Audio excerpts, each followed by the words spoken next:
Karena ini sebenarnya ada salah satu titipan teman saya dari Bangka Belitung itu ada peraturan daerah nomor 6 tahun 2001 gitu yang memberikan legitimasi hukum bagi masyarakat setempat untuk melakukan aktivitas penambangan timah. Tetapi kenapa masih banyak masyarakat yang terjerat kasus penambangan ilegal, Pak, di Bangka Belitung itu? Ya, Hai Pepots, welcome back to our Perhapi Podcast. This is Iki, bakal menemani kalian ke depannya. Oke, bersama tamu kita yang sangat spesial, yaitu Pak Wisnu Salman. Boleh saya hai, Pak? saya dari semuanya dari chapter Perhapi Unsri, saya sangat bergembira sekali bisa hadir di tengah-tengah kalian. Terima kasih, Bapak. Sebelum kita masuk ke pemateri atau apa yang akan kita bahas nanti, boleh Bapak ceritakan dulu atau perkenalan singkat lah tentang siapa sih Bapak Wisnu Salman ini? Ya, dari semuanya, saya cerita sekilas tentang diri saya. Saya seorang pribadi yang sangat mandiri, pribadi yang haus pencapaian. Saya ketika SMA itu sudah jauh dari orang tua, saya tinggal sama nenek saya demi bisa sekolah di sebuah sekolah terbaik waktu itu di SMA 1 Cirebon. Dan ketika itu saya lulus SMA tahun 93 ya, 93 masa orang kalian belum lahir ya. Itu saya tidak terima di ITB waktu itu. Nah, ketika itu saya terima di Farmasi Unpad Pajajaran. Tapi kemudian saya kuliahnya di STAN, Sekolah Tinggi Akuntansi Negara. Nah, lalu saya ikut lagi dan baru diterima di ITB. Itu pun teknik pertambangan itu pilihan kedua. Pilihan pertamanya teknik kimia. Ya, artinya sebuah keinginan dari kita itu belum tentu Allah kehendaki ya.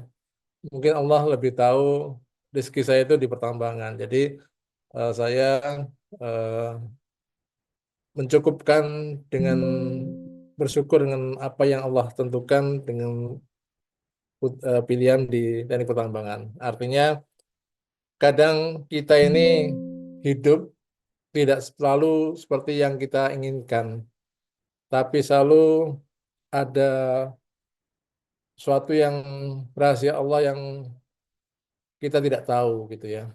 Kita berusaha keras untuk suatu tujuan, tapi ternyata Allah berikan di pilihan yang kedua gitu ya. Ya sudah, akhirnya lulus ITB 95, saya ternyata tidak langsung kerja di pertambangan. Saya kerja di Dompet Duafa, lembaga sosial dakwah waktu itu, lembaga zakat ya, lembaga zakat. Dan saya 3,5 tahun di sana langsung jadi direktur di Dompet Duafa. Saya 10 tahun, 12 tahun tidak di pertambangan. Baru tahun ke-12 setelah lulus dari ITB itu saya baru kerja di pertambangan. Dan dengan izin Allah saya diberi jalan langsung jadi wakil kepala teknik tambang. Jadi memang jarang sekali sih orang yang punya punya apa namanya demikian risk, jalan risknya itu bagus gitu ya.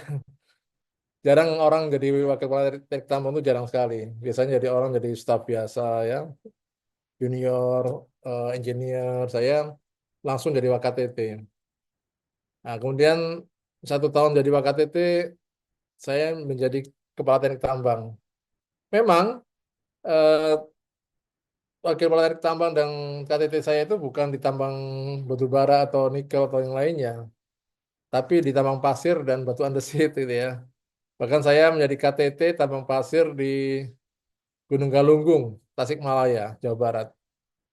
Ya artinya tidak masalah ya ketika kita mendapatkan sesuatu yang tidak wah kata orang gitu ya, tapi justru rezeki kita di sana, tapi kita mendapatkan porsi yang lebih di sana, yaitu KTT saya itu satu posisi yang sangat tinggi waktu itu. Tapi karakter saya yang tidak mencukupkan itu ya, saya tidak mau berlama-lama menjadi karyawan pegawai gitu ya. Jadi saya cukup 1,5 tahun jadi KTT, langsung saya wirausaha dengan mendirikan PT Geomining Berkah, suatu perusahaan konsultan pertambangan. Dan ketika itu saya lihat bahwa di Indonesia ini berbagai komoditas itu sudah ada asosiasinya ya. Tambang nikel ada APNI, Asosiasi Penambang Nikel Indonesia, batu bara ada APBI, Asosiasi Penambang Batu Bara Indonesia, ada Indonesian Mining Association. Nah, terus saya melihat bahwa batuan ini tidak ada asosiasinya. Akhirnya saya bersama Pak Probo dan teman saya Bisma membuat Asosiasi Tambang Batuan Indonesia (ATBI). Disitulah letak kejelian saya ya, dengan izin Allah, kemudian letak kejelian sehingga membuat saya itu namanya terangkat langsung ke tingkat nasional ya. Itulah. Jadi adik-adik semuanya, jangan kalian berpuas diri di zona nyaman, jangan kalian merasa diri kalian sudah mencukupkan dengan pencapaian yang saat ini ada gitu ya. Harus ada perasaan bahwa saya harus lebih dari yang sekarang. Dan bagaimana caranya saya agar terlihat terlihat nah itu karakter itu yang membuat saya itu cepat melejitnya ya dengan isi Allah tentunya. Seperti misalkan waktu SMA dulu, saya suka pelajaran kimia. Karena apa? Karena kalau saya suka kimia, maka orang lain tuh yang dimana orang lain tidak suka, itu nama saya pasti langsung melejit ke atas. Karena ketika kita kuasai suatu ilmu yang orang lain tidak suka, dan kita sangat mahir, sangat ahli di situ, maka nama kita akan terlihat, gitu ya. Nah, itulah karakter saya. Saya nggak, memang bukan seorang ahli batu bara atau seorang ahli nikel, banyak yang lebih ahli dari saya. Tapi dengan saya menjadi menisbatkan diri saya pada tambang batuan, itu membuat nama saya terangkat secara nasional ya. Ya seperti halnya eh, kalau gubernur-gubernur gitu kan, kalau sudah diundang ke Istana Negara ya gubernur Papua ya duduk sama tinggi sama rata dengan gubernur DKI Jakarta. Nah gitulah, itu strategi dalam bagaimana kita meraih kepercayaan masyarakat, mendapatkan simpati dari masyarakat seperti itu ya. Ya akhirnya saya menjadi direktur TBI, kemudian ya itulah saya bisa masuk Kadin, kemudian juga mewakili Indonesia di Kongres Tambang Dunia di Australia, dan insya Allah nanti saya bulan ini menjadi delegasi di Cina, Nanning ya, itu diantaranya karena ATBI ya. Nah itu mungkin Rizky yang sekilas tentang saya. Oh ya, kemudian saya merasa bahwa orang tambang itu banyak ya. Untuk bisa menjadi seorang yang lebih spesifik dan lebih terdengar atau lebih menonjol, maka saya merasa bahwa saya harus menguasai tentang ilmu lingkungan. Nah, itu. Nah, jadi akhirnya saya mengambil S2-nya Teknik Lingkungan di ITB. Nah, jadi dan saya juga sertifikasi untuk AMDAL ya. Jadi di belakang gelar saya itu ada CIIE, Competent Environment Impact Analysis ya. Nah, jadi saya memang orang tambang, tapi saya adalah orang yang lebih spesifik untuk ahli lingkungan gitu. Dan saya juga seorang insinyur, insinyur banyak ya, tapi saya harus lebih dari seorang insinyur. Maka saya meraih atau mencoba meraih sertifikasi ASEAN Engineer. Itulah karakter itu yang kalian saya harapkan kalian terinspirasi. Misalkan kalian mahasiswa nih di Unsri. Nah, apa yang harus membedakan kalian dengan teman-teman yang lain gitu ya? Oh, saya berarti harus orang yang pintar public speakingnya, atau orang yang bahasa Inggrisnya cacisius, atau orang yang jago ini, jago itu. Jadi menonjol kelihatan sosok kalian di mata eh, di lain di antara teman-teman kalian tuh menonjol. Itu karakter itu yang harus ada pada diri-diri kalian ya.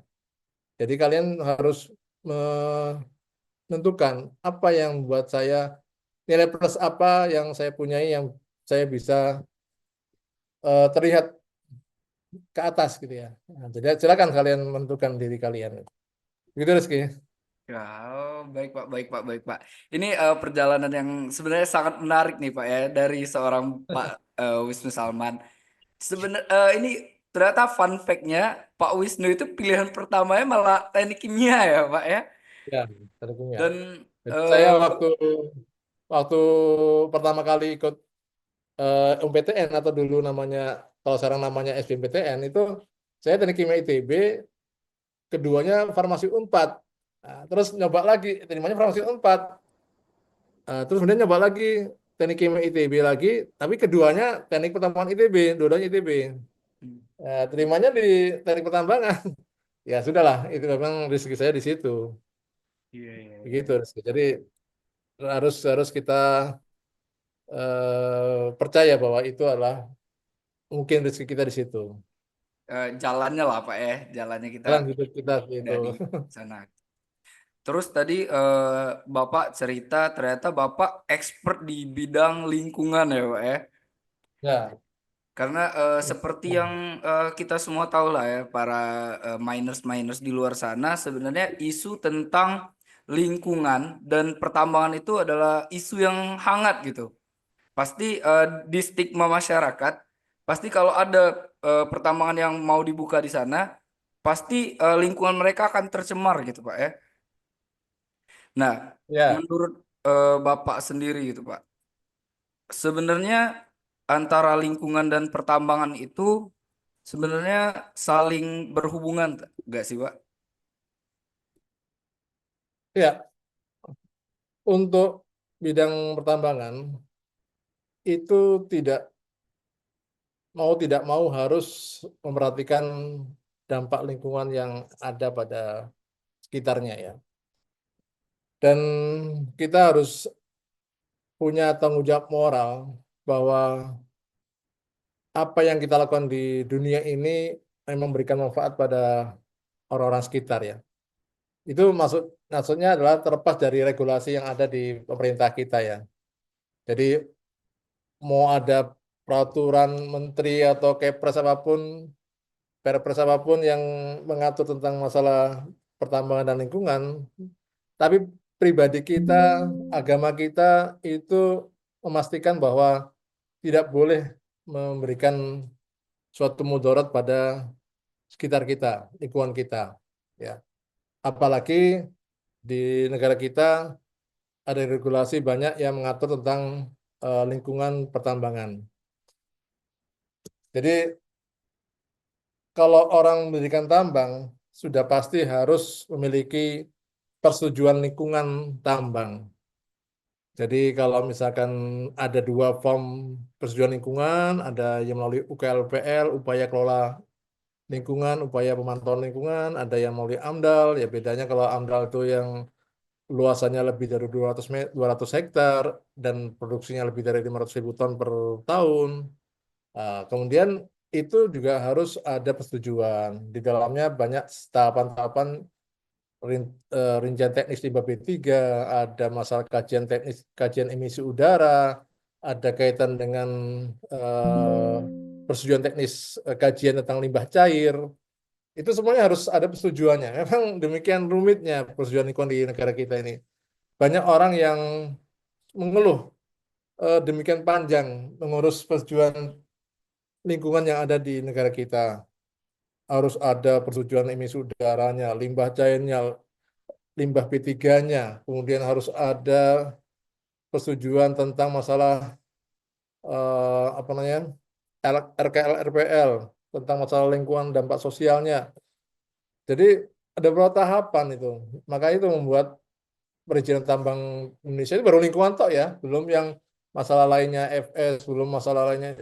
Jadi demikian panjang dan bertahap dan memang membutuhkan orang-orang yang ahli, expert di masalah lingkungan. Yaitu memang dampak masalahnya adalah tambang, perizinan tambang panjang, tapi keuntungannya atau bagusnya tambang yang sudah dapat izin itu adalah tambang yang sudah lolos berbagai macam tahapan masalah lingkungan. Jadi kalau misalkan sudah ada izin lingkungan, maka berarti tambang itu sudah bagus, aman dari sisi limbah cairnya, limbah P3-nya, masalah emisi udaranya, memastikan bahwa tidak akan terkontrol tentang bagaimana tambang beroperasi, tapi kandungan tentang kalau batu bara sulfurnya, kemudian abunya, kemudian tentang eh, karbon dioksidanya itu berapa kandungannya ya.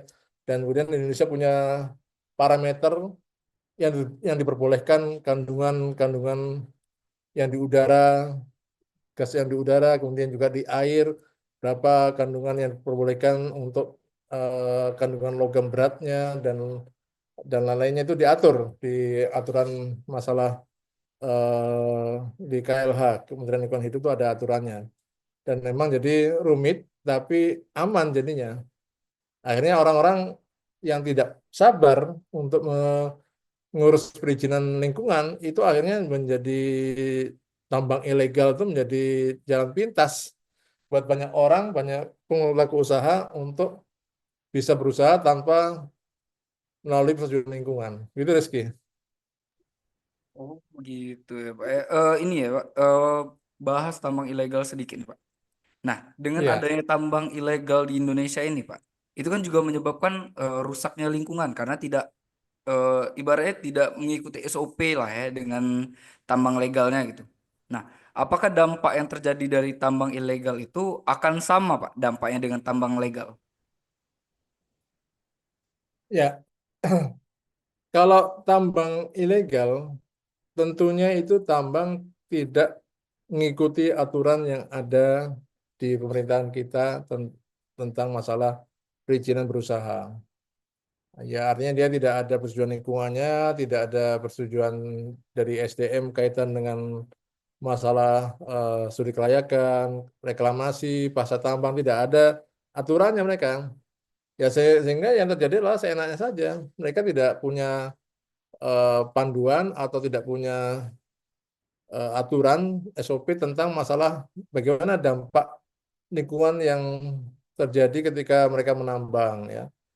Ya, seperti itu. Jadi dampaknya luar biasa yang terjadi ya. Tentunya keberkahan tidak akan didapatkan oleh para penambang ilegal. Inilah masalah yang terjadi di Indonesia. Dari data yang ada di Jatam, Jatam itu suatu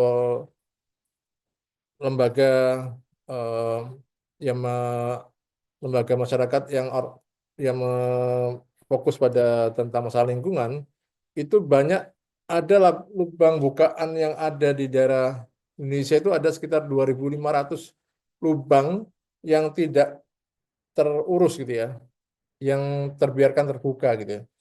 Jadi banyak sekali yang menjadi PR dari pemerintah kita, bagaimana caranya tambang yang ada ini legal dan tidak ilegal. Dan masalahnya tambang ilegal ini juga menjadi makin rumit ketika banyak orang-orang di belakangnya yang oknum-oknum belakangnya yang melindungi dari tambang-tambang ilegal. Jadi semakin rumit dan mengapa mereka bisa bertahan? Ya karena selain ada oknumnya, ada orang-orang yang menadahnya. Nah, jadi mereka menambang itu ada yang menadah dari hasil tambangnya. Jadi perputarannya juga cepat. Itu yang membuat orang bertahan dalam keadaan ilegal. Demikian Rizky. Oke, Pak. Oke lah, aku mengerti lah ya, Pak, ya, sampai sana ya. Saya mengerti sampai sana. Terus ini sebenarnya pertanyaan saya secara pribadi gitu, Pak ya. Sebenarnya apa sih, Pak, tantangan terbesar dalam menegakkan hukum lingkungan di sekitar pertambangan tuh? Ya, tantangan terbesar untuk menegakkan hukum dalam masalah lingkungan pertambangan yaitu adalah bagaimana caranya agar untuk persetujuan lingkungan itu tidak rumit, tidak panjang. Oke, bahwa kita harus memastikan bahwa operasi pertambangan itu harus aman dari sisi eh, polusi udaranya, Artinya emisi udara yang dikeluarkan dari ada sekitar pertambangan itu aman, limbah cairnya juga aman, kemudian juga limbah P3-nya juga aman, dan tidak menimbulkan keresahan sosial di masyarakat. Itu bisa terjadi, tidak aman, tapi tidak membuat jadi rumit perizinannya gitu. Dan saya melihat ada satu provinsi di Indonesia agak rumit. Karena apa? Karena dokumen lingkungannya itu dibahas seperti hanya orang mahasiswa yang mau skripsi gitu ya. Jadi eh, menjadi makin sulit gitu loh. Bagi saya sih yang penting bagaimana persetujuan lingkungannya itu lolos, nilainya 7 nggak masalah gitu. Tapi yang terjadi harus 9 gitu. Sehingga terjadi eh, koreksi yang berkali-kali dari para evaluator itu menjadi makin rumit. Ya kalau misalkan ada kesalahan gitu ya, ya menurut saya tinggal diberitahu aja bahwa harusnya gini, sebuah tambang itu dalam mengolah limbah P3-nya, limbah cairnya itu harus begini gitu. Jadi nggak dibiarkan mereka itu nyari sendiri dan menemukan formula yang sendiri gitu, nggak harus begitu. Jadi ini yang membuat investasi di pertambangan Indonesia itu makin makin makin rumit gitu ya. Dan banyak investor yang lari dari Indonesia karena demikian panjang proses perizinan di negara kita. Demikian Rizky. Oke, jadi intinya Pak dalam tantangan terbesarnya itu ya pastinya perizinan itu Pak ya, perizinan yang sebenarnya di negara kita tuh lumayan ribet lah Pak ya, bisa dibilang lumayan ribet dan rumit gitu. Ya, Jadi itulah yang menimbulkan tambang-tambang ilegal di Indonesia itu Pak ya. Oke, ya eh, betul. jadi kalau kita kembalikan lagi ke hal yang lebih kecil yaitu kepada masyarakatnya gitu Pak. Ada nggak sih Pak usaha dari pemerintah dan perusahaan yang membantu masyarakat lokal yang terdampak langsung oleh aktivitas pertambangan gitu Pak?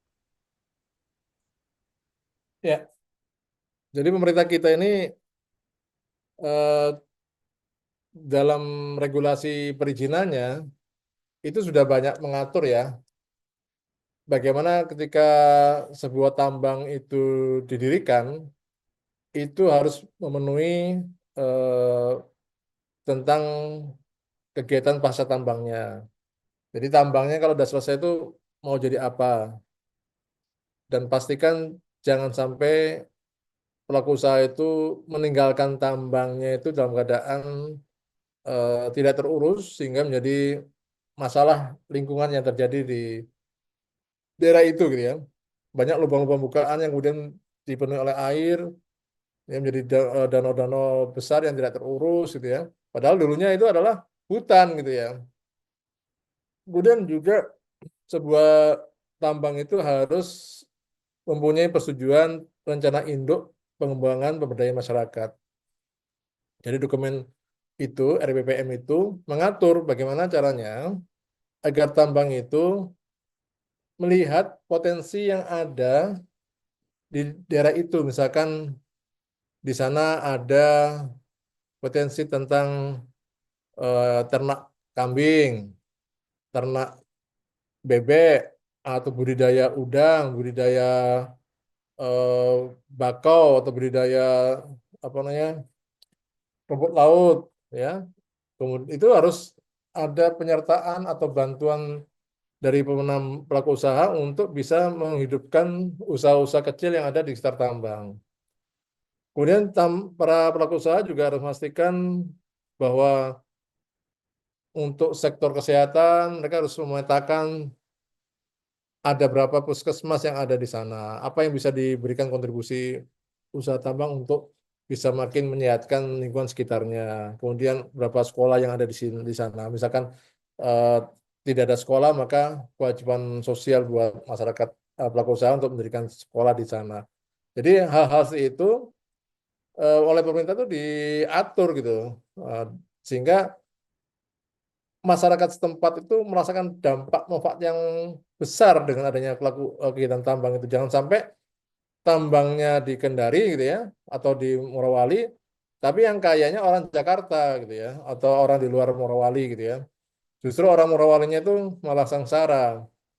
Dan kemarin saya baca di surat kabar Gubernur Sultra itu mengeluhkan bahwa Sultra itu demikian kaya akan tambang ya di Morowali, di Konawe ya, Konawe Utara, Selatan itu banyak tambang nikel yang dibuka di sana. Tapi pendapatan daerahnya itu sangat kecil. Kalau nggak salah disebutkan di sana 200 miliar per tahunnya. Ya, padahal kerusakan lingkungan luar biasa besarnya gitu ya. Nah, jadi tentunya kita mengingatkan kita kepada kasus Mandiodo yang ada di Konawe kemarin ya. Nah, itu jadi masalah ya, di mana tambangnya sudah habis, tambang yang ada di sana sudah habis, eh, tambang yang berizin sudah habis ininya, sumber daya cadangannya, tapi mereka terbit RKB-nya persetujuannya dengan cadangan dan sumber daya yang besar. Ternyata mereka menambang di ilegal, mengambil tambang-tambang ilegal sekitar tambang yang berizin itu, gitu ya. Jadi dia pakai izinnya tambang yang sudah habis, cadangan sumber dayanya, tetapi ngambilnya, mengambil materialnya atau eh, komoditas nikelnya itu ditambang yang ilegal sekitarnya tambang yang legal itu. Nah, itu banyak terjadi di mana-mana. Di antaranya kasus Mandiodo itu. Demikian Rizky.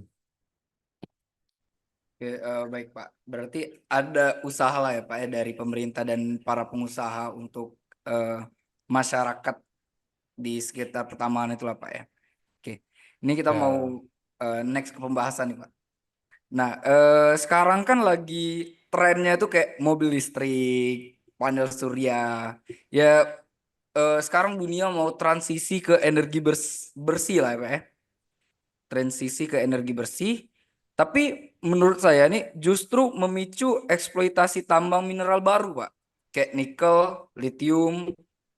Nah, bukannya itu juga masuknya merusak lingkungan ya Pak?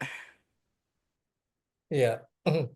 Jadi memang saat ini kita tahu ya tentang masalah kemarin yang sedang ramai ketika Amerika keluar dari Paris Agreement. Jadi waktu tahun 98 itu negara-negara banyak negara 100 sekitar 198 negara itu di PBB itu mendirikan suatu sepakatan pada agreement bahwa mulai beralih ke energi terbarukan ya yang biasa mereka namakan juga dengan IPCC Intergovernmental Panel Climate Change ya. Jadi dan suatu berita yang luar biasa mengagetkan ketika Amerika di bawah pemimpinan Presiden Donald Trump itu keluar dari Paris Agreement waktu dia dilantik jadi presiden ya. Itu cukup mengagetkan. Kenapa? Karena padahal mereka mereka lah yang menginisiasi adanya peralihan transisi energi dari energi fosil ke energi terbarukan ya. Nah, apa alasan Amerika keluar dari sana? Karena memang modal biaya besar untuk proses energi terbarukan besar sekali biayanya. Dan fakta bahwa energi fosil itu sangat murah ya. Dan seperti halnya di Indonesia ya, saat ini untuk realisasi batu bara pun juga belum dilakukan ya, belum dilakukan. Karena realisasi batu bara itu sangat mahal biayanya. Dan saat ini produksi batu bara di Indonesia itu luar biasa besarnya dan meningkat dari tahun ke tahun. Data dari SDM untuk RKB yang disetujui itu 922 juta ton per tahunnya. Nah, saat ini tahun 2024 yang disetujui itu 850 juta ton. Nah, dan tahun 2025 diperkirakan sampai 900 ya juta ton. Nah, jadi cenderung meningkat dan cadangan batubara Indonesia itu dari data SDM itu masih 60 tahun kemudian. Dan menurut data IMA, Indonesia Mining Association itu bisa sampai 300 tahun kemudian. Tapi memang harus ada kegiatan eksplorasi lanjutan. Artinya Indonesia masih sangat bergantung pada batu bara. Nah, ketika Indonesia mau berkomitmen untuk energi terbarukan, berarti memang harus untuk saat ini memang yang sangat mungkin adalah hilirisasi nikel ya, untuk nikel. Karena memang teknologi untuk transisi untuk nikel ini memang lebih memungkinkan dan lebih eh, masuk biayanya dibandingkan kalau hilirisasi batu bara. Dan dalam keadaan sulit ini, pemerintah melalui Dalantara itu mengalokasikan sekitar eh, kalau nggak salah 20 triliun untuk hilirisasi nikel yang ada di Indonesia ya. Dan ini akan menimbulkan dampak yang luar biasa jika ini berhasil ya. Dan masalah yang sampaikan Rizky tadi ya, masalah adanya penambangan litium, kobalt yang tentunya ketika kita harus aktifkan atau menghidupkan atau menggalakkan untuk mobil listrik, di mana di sana dibutuhkan eh, komponen nikel, kobalt, dan lithium, maka akan ada gerakan penambangan yang makin masif untuk lithium dan kobalt ya. Yang perlu diketahui oleh kita semua bahwa dampak kerusakan polusi udara dengan adanya penambangan batu bara itu dan juga kegiatan minyak bumi dan gas itu menyumbangkan sekitar 150 juta ton eh, karbon dioksida di udara kita per tahunnya. Sedangkan untuk penambangan litium itu hanya 1,5 juta ton. Jauh sekali kalau misalkan dibandingkan penambangan batu bara dan kegiatan kontribusi pengotoran udara dari minyak bumi dan gas, dibandingkan dengan litium dan kobalt yang hanya 1,5 dan 1,3 juta ton. Ya, artinya dampak kontribusi pengotoran udara itu ada, tapi tidak sebesar kalau misalkan kita eh, bergantung pada batu bara dan yang lainnya.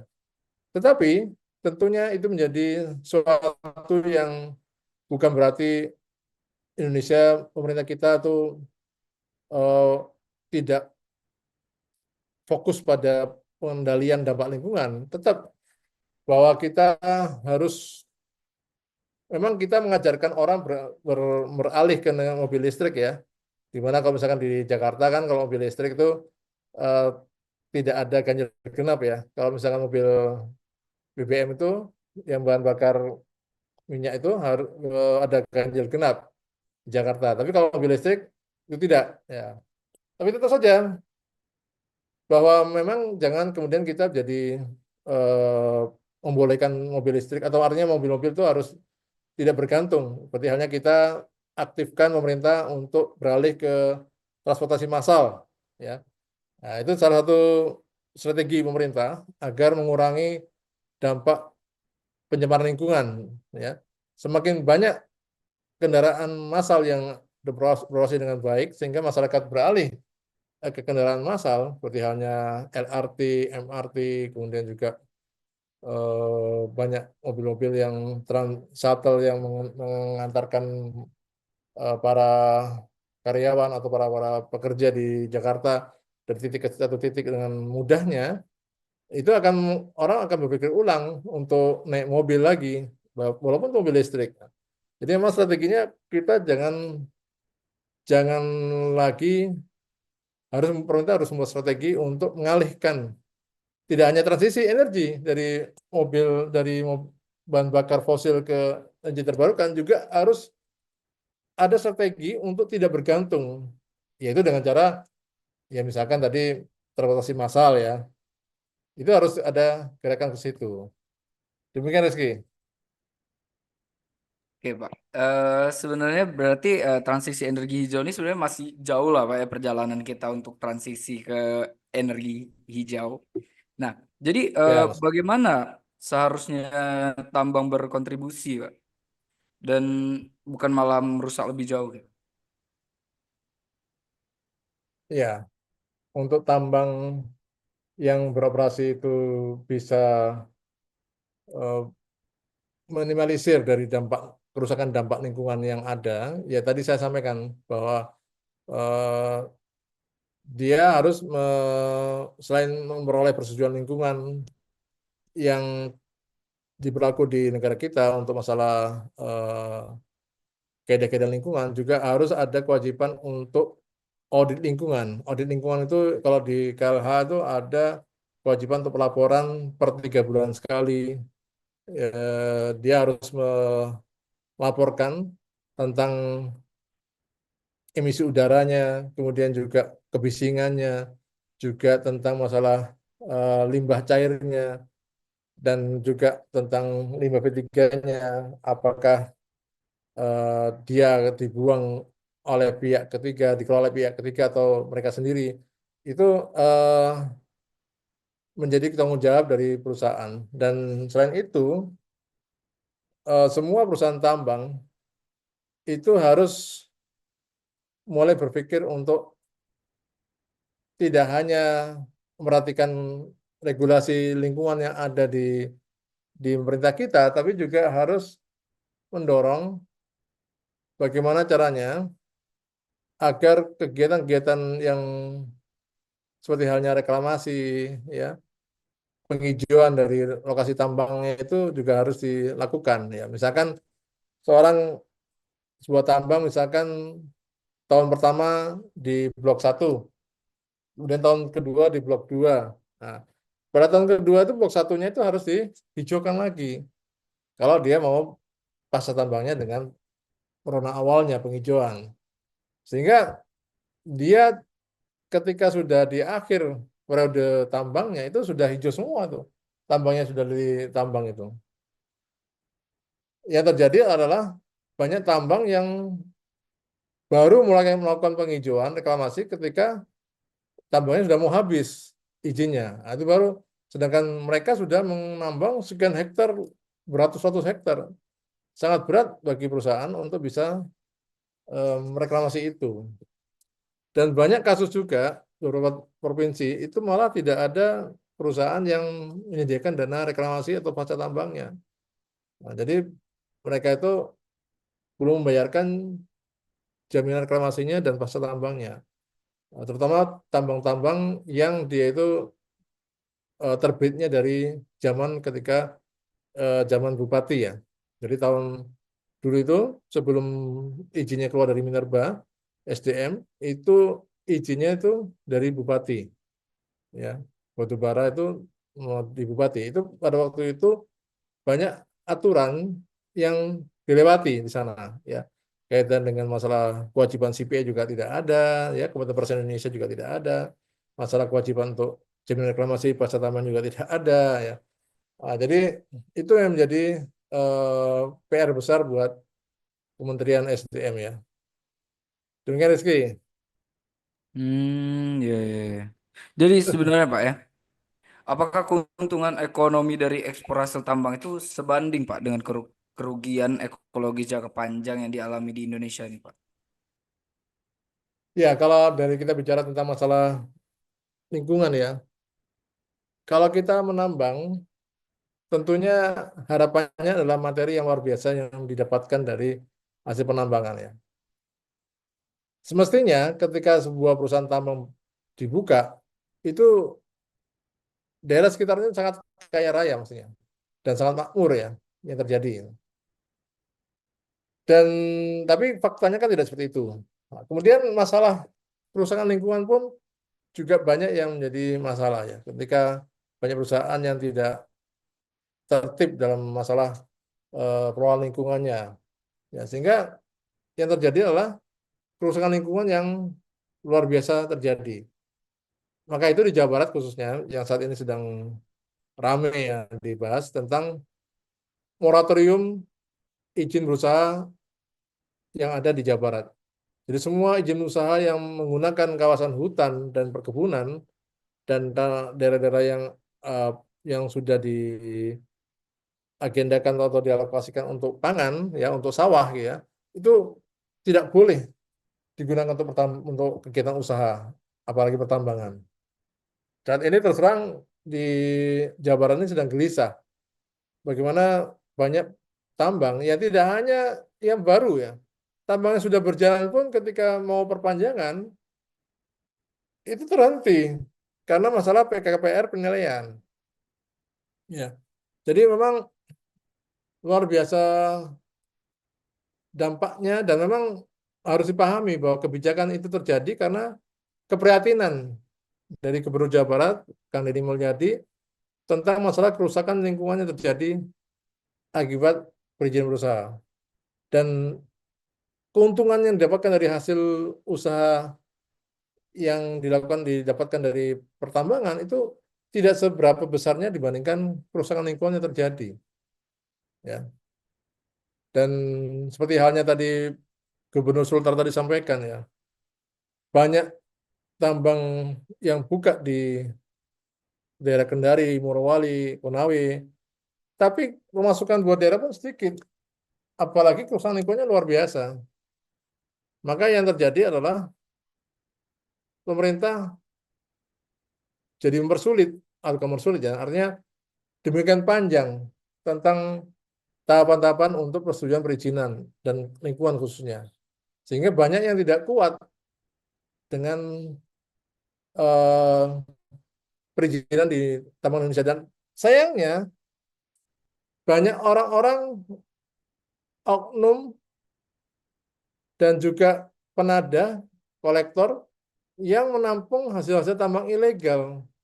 Itu yang masalah di situ. Regulasi pemerintah dalam menindak tambang-tambang ilegal itu masih lemah.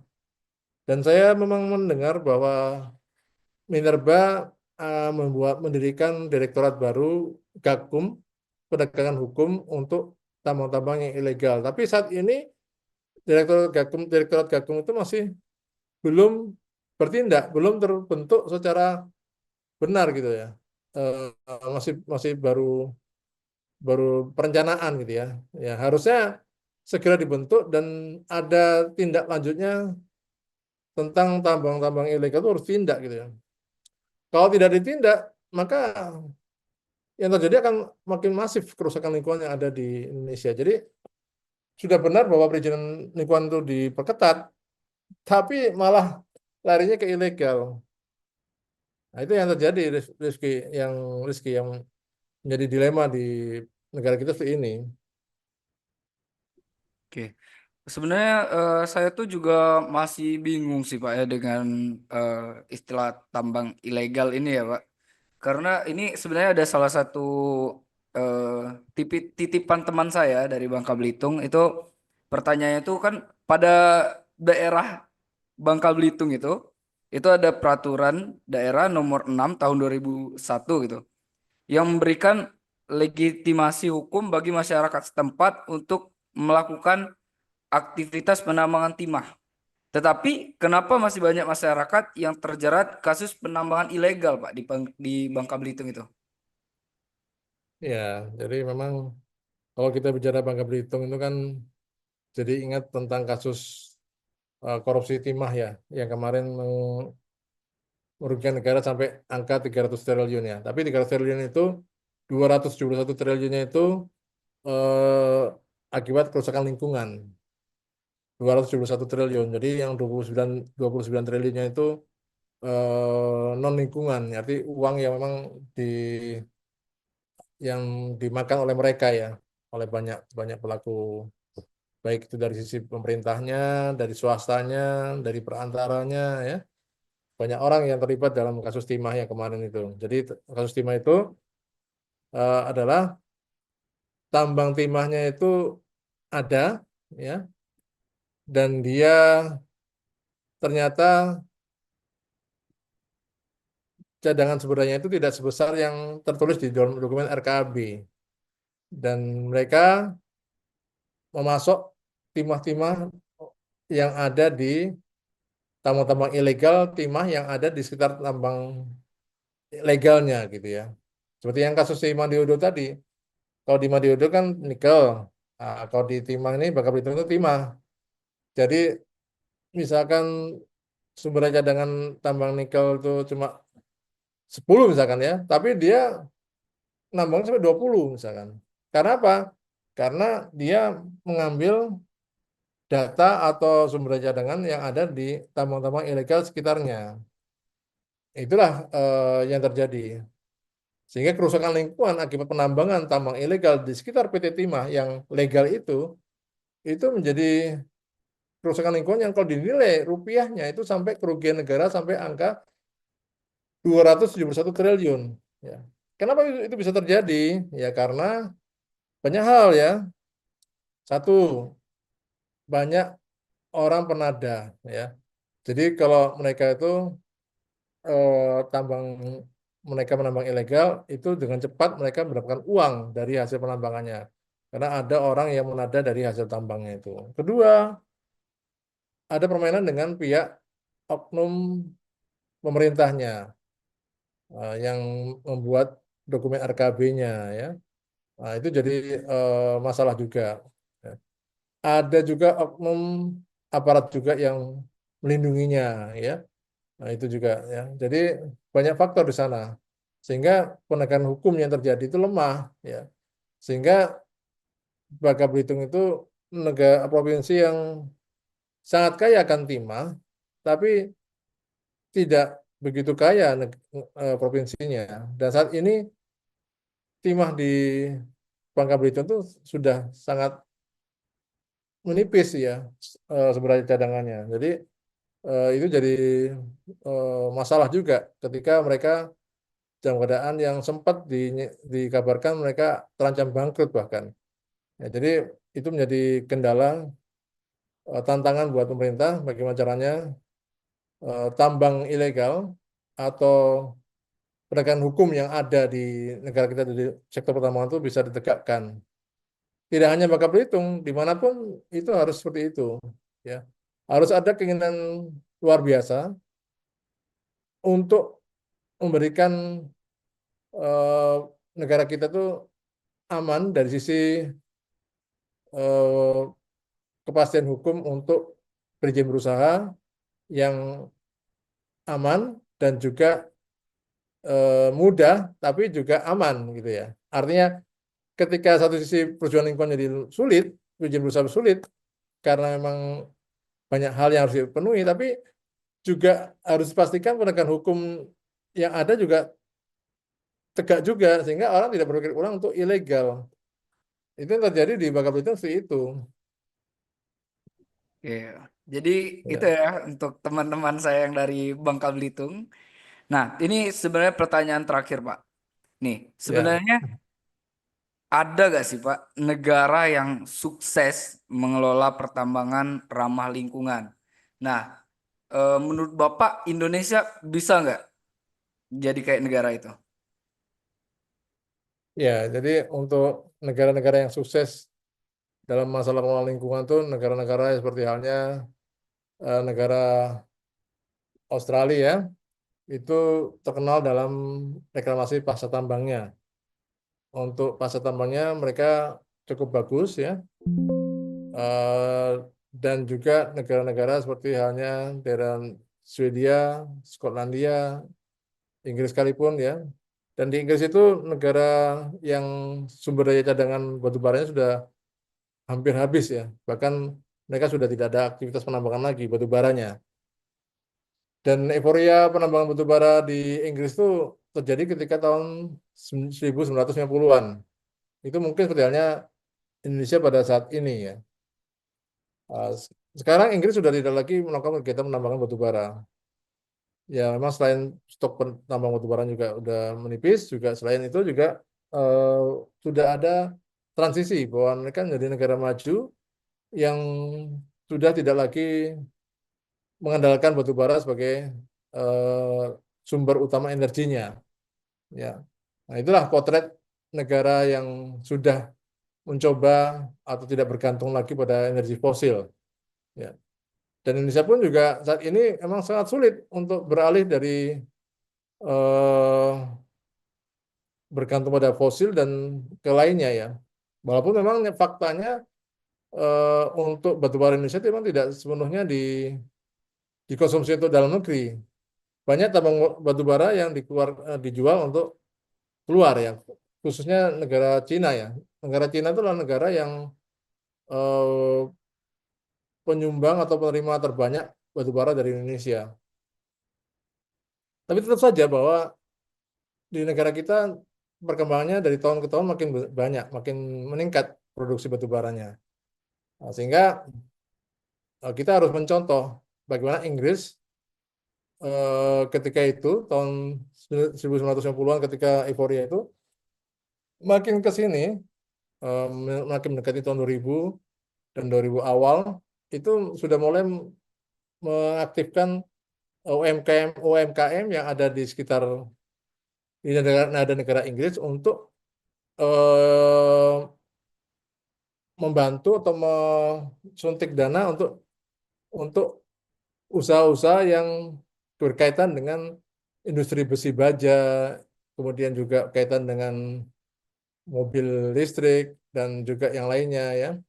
Seperti halnya kita tahu di negara barat ketika Indonesia tidak lagi atau larangan ekspor nikel mentah, biji mentah nikel keluar ya. Ketika itu Indonesia pada tahun 2000, 2020 ya, Pak Jokowi waktu itu melarang adanya ekspor nikel karena pemerintah menganggap bahwa merugikan Indonesia dan pemerintah negara-negara barat itu marah ya pada Indonesia dan WTO World Trade Organization itu mengancam Indonesia untuk mencabut larangan nikel itu. Dan ketika Indonesia tidak bergeming dengan ancaman itu, negara-negara barat mulai beralih ke lithium ferrofosfat. Jadi pengganti nikel ya. Nah, jadi lithium ferrofosfat. Jadi pengganti untuk bahan baku, bahan eh, komponen yang di mobil listrik itu baterainya itu ada komponen yang membutuhkan nikel. Nah, ketika nikel tidak tersedia karena di Indonesia melarang untuk ekspor nikel, maka oleh negara barat itu diganti dengan komponen namanya LFP itu, lithium ferrofosfat itu. Nah, tentunya dengan lithium ferrofosfat itu tidak ada penambangan seperti halnya masif seperti nikel itu ya. Akhirnya itu merupakan juga suatu strategi agar tidak lagi bergantung kepada penambangan sumber daya alam yang ada di dunia ya. Nah, seperti itu. Artinya Indonesia sudah mulai harus transisi juga harus tidak bergantung lagi kepada energi fosil ya. Seperti tadi saya bilang tadi tentang masalah-masalah transportasi massal atau kegiatan-kegiatan yang dialihkan dari mulai kegiatan-kegiatan yang bergantung pada energi fosil. Begitu, Rifki. Oke, oke. Jadi sebenarnya udah ada negara yang sudah bisa gitu untuk Ya, pertambangan secara eh, lebih baik lah Pak ya. Dan sebenarnya Indonesia ya, bisa untuk ke sana, tapi mungkin perjalanan kita yang masih jauh ya Pak ya. Oke, ya, ini langsung kita tutup aja ya Pak untuk podcastnya. ya, Terima kasih Bapak untuk ilmu yang Bapak berikan kepada kami semua dari SC Perhapi Unsri maupun para pendengar kami dari eh, Perhapi Podcast. Thanks to listening our podcast. Kami harap Anda menikmati konten kami dan mendapatkan wawasan baru dari topik yang dibahas. Jangan lupa untuk berlangganan di podcast kami agar tidak ketinggalan episode terbaru yang mendatang. Oke, thanks for watching. Still cool. Oke, terima kasih, Pak. ya masih ya, masih. Assalamualaikum.